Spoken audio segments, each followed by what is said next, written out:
Hello, so day 26 of Moon 1, Chinese New Year was 25 days ago. My name is Ollie, this is Red Sun Horizons. I'm an Eastern physiotherapies practitioner in the south of England, in Southsea.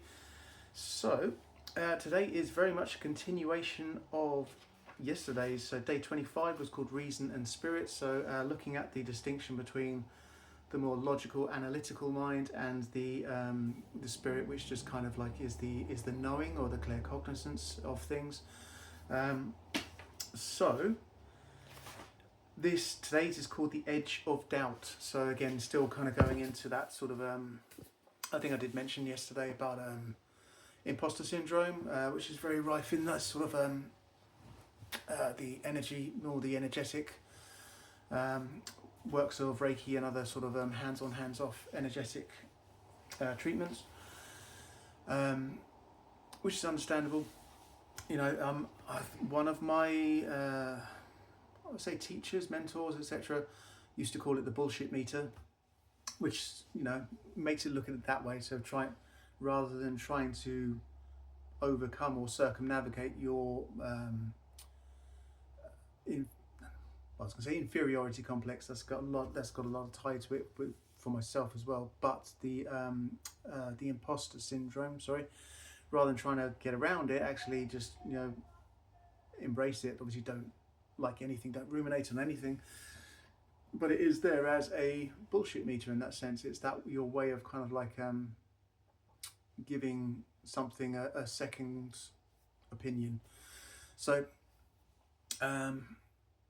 Yes, and then there is the other spectrum of practitioners within, especially within more esoteric energetics treatments, it's like Reiki, etc., that go completely the other way and just embrace the entire thing and don't ever really self-analyze, all the way up to the people who say they're Jesus. But yeah, okay, so. The Edge of Doubt. So yesterday's one always has this little poem that continues all the way through. So just to confirm that, we are still using the Lunar Tao by Deng Ningdao as a prompt for each day. So there is a poem that kind of runs all the way through. So it's had like the spirit is wrapped in reason and reason is wrapped in spirit, even if the faithful still have doubt. Even if the faithful still have doubts, the doubtful still have faith. And it leads on to the doubtful still have faith, that is why you are the perceiver and the perceived. So, yeah, the faithful still have doubt, the doubtful still have faith. The thing that jumps straight to my mind is like Einstein, you know, still was like, had Christian values and everything else, even though being very much more in the scientific world of analysing or analytical things, and Charles Darwin as well. I think his concept was more origin of species and evolution and everything else, but there's still got to be some kind of consciousness behind creation itself, some kind of, some people want to call that divine, whatever you want to call it. And if a lot of people want to affiliate that to a specific religion and have a matrix that is there set as a protocol of things to do, but ultimately we are talking about consciousness, and you could call that the field, you could call that the Tao, as Taoists would, the unknown, you know. So, okay, so the Edge of Doubt. So there are many spiritual questions that similarly cannot be answered by our intellects. Religion crafts provisional and tentative answers. All of them require leaps of faith. None of them go beyond a charming story. So if you're intelligent and you're a searcher, you inevitably come to these borders. Perhaps you even dwell along those edges. Having doubt is not a sign of being faithless. It's a sign that you are confronting the important and most difficult questions in life. So, in Christianity, there is the Gospel of St. Thomas. It's the only writings of anything tied to the existence of Jesus or Christianity, etc., or the Christian origins. It's the only thing we have in existence that is written in Aramaic at the time of that was all said to have happened. And Thomas obviously is very much now, it's discredited because more recent versions of the Bible wrote in that Thomas was doubting Thomas. And maybe this actually happened, and obviously maybe there was the whole resurrection thing and everything else, or a variation of. But doubting Thomas was the one, the one who, I will not believe it until I see it with my own eyes. Perfect. That's what everyone should be doing, rather than blind faith. And that is the reason that the Vatican still hold that manuscripts version of the Bible, etc. Gospel is probably the best word. They still hold that in secret and won't release it fully to the public. It's a lot of redacted nonsense and everything else.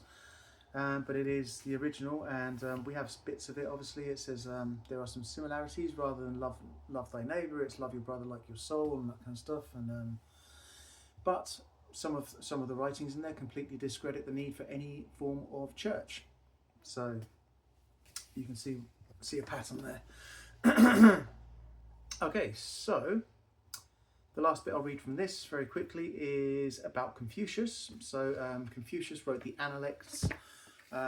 So obviously you had Taoism going back the oldest, and that was more of a religion. Confucius wrote the Analects, and the Analects are more of a general sort of philosophical way of being, with some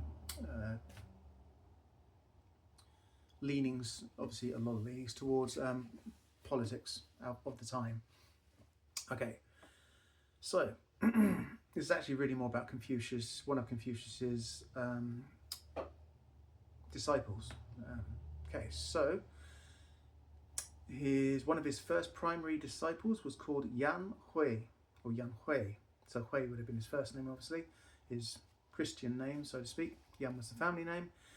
Yan Hui lived 521 to 490 BC. He was the first of Confucius's 72 primary disciples. He has been described as coming the closest to being like his master in learning and personality. When he died at the age of 32, Confucius was so bereft that he cried out, "Heaven is destroying me, heaven is destroying me." However, Confucius makes this rare complaint about his favourite student, as recorded in the Analects. "Hui was not any help to me. He accepted everything I said."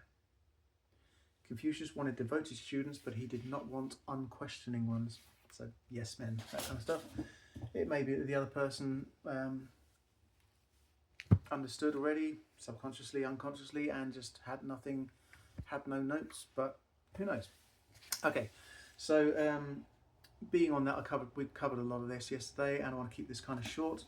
So I'm going to read one last bit from the Tao Te Ching, which is number 65.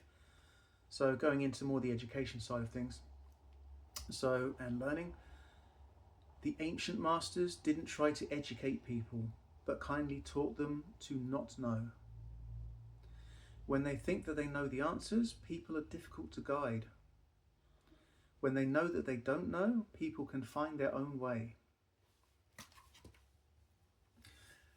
If you want to learn how to govern, avoid being clever or rich, the simplest pattern is the clearest. Content with any ordinary life, you can show all people the way back to their own true nature. So that last bit's a little bit less pertinent, but the first two sort of chapters or passages really. The ancient masters didn't try to educate people, but kindly taught them not to know, or to not know. When they think they know the answers, people are difficult to guide. When they know that they don't know, people can find their own way. Which, that's timeless really. It's very pertinent now, obviously, and it has been over the last 5 years, since 2020. But yes, that is, I like it. Anyway, that's today done, and I will see you tomorrow.